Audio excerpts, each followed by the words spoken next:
Timbog ang lalaking ito sa isinagawang anti-illegal drug operation Butuan City Police Station 2 Drug Enforcement Unit kasama ang PIDEA Agusan del Norte Police Office sa Purok 1A, Barangay Fort Puyoan, Butuan City, bandang alas 12:20 ng umaga, Mayo 14, taong kasalukuyan.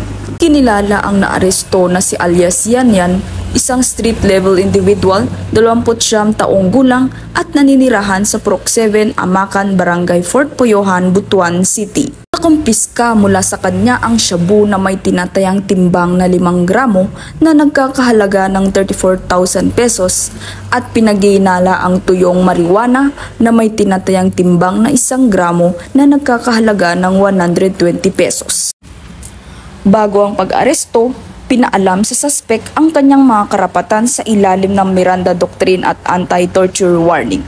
Ang nakumpiskang ebidensya at suspect ay kasalukuyang nasa pangangalaga ng Butuan City Police Station 2 para sa tamang disposisyon. Mula dito sa Police Regional Office 13, ako ang inyong PNN Correspondent, Patrol Woman Maria Joana Tukpal, alagad ng batas, taga-taguyod ng Balitang Pulis.